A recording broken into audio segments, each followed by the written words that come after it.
All right, guys, little update for you here. I have gotten about 300 and some odd miles on the car, plus a lot of idle time.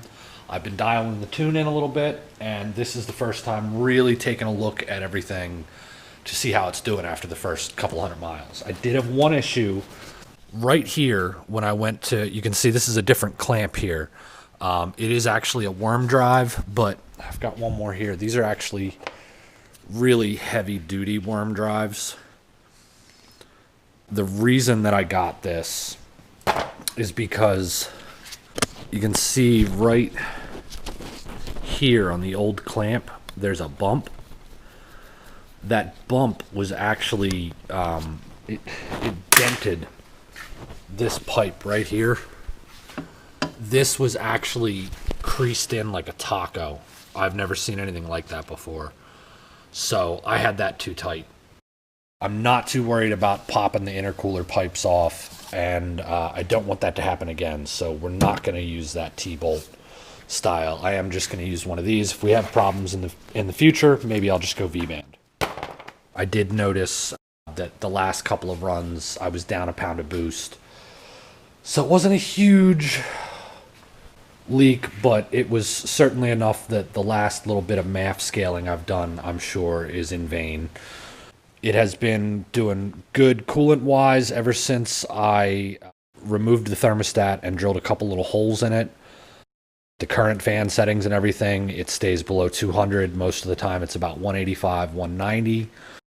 The car cruises really well on the highway.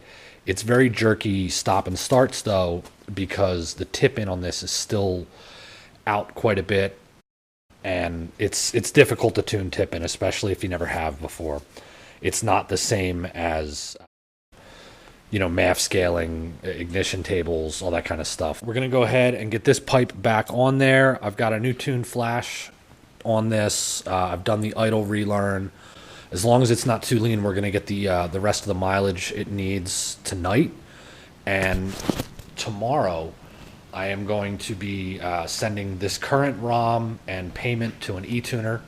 And we're going to go that route because I'd really like to have a professional dial in the drivability of this.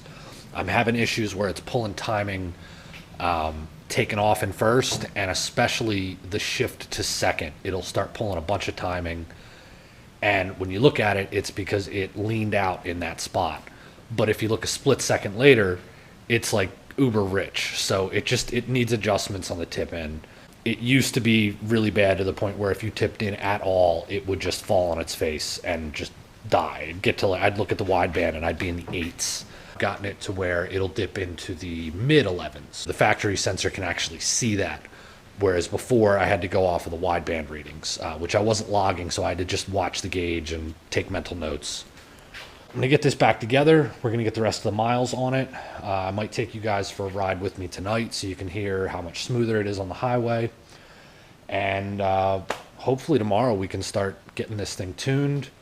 I'll be able to open this up wide open throttle and, start getting some power out of it.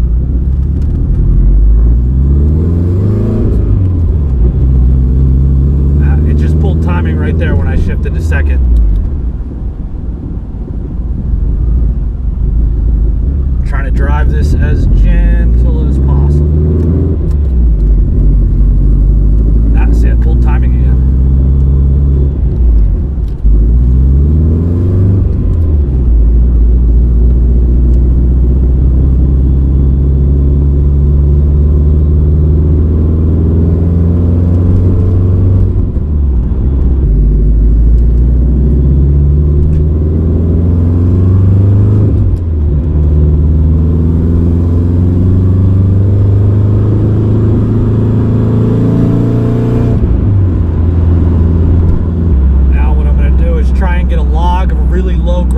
Second and slowly ramp that up so that I can scale the MAF.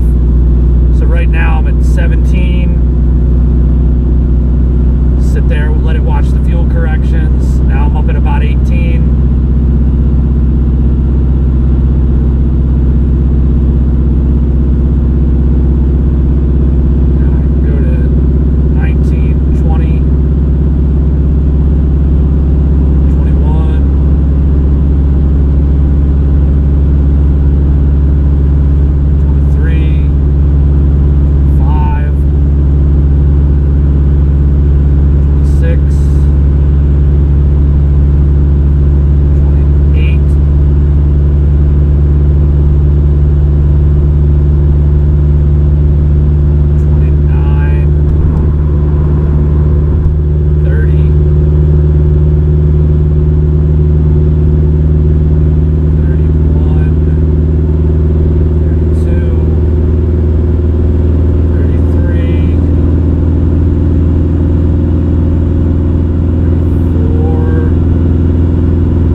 18 GS to up to about 50 grams per second almost.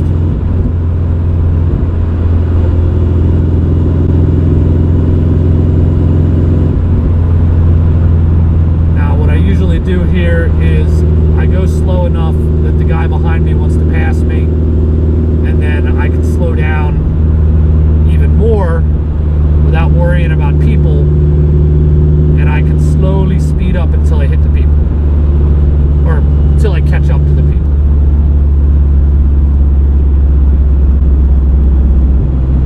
Alright, so we're going to pick that back up at 50.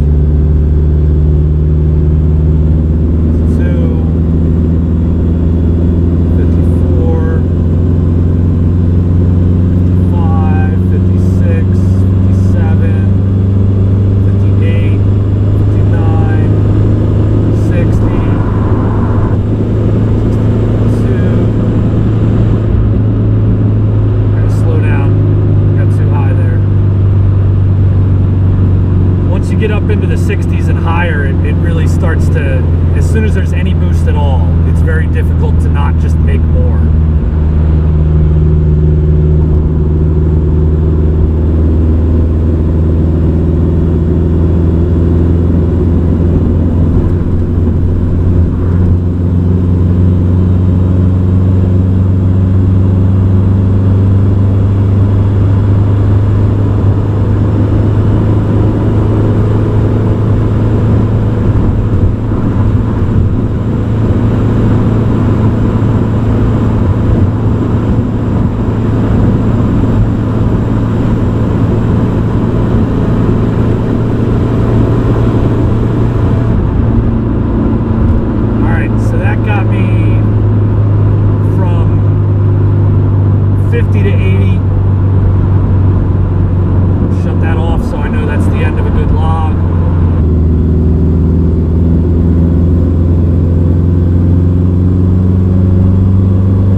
We're doing about 90 miles an hour there, by the way. So far, we have not made more than 5 pounds of boost.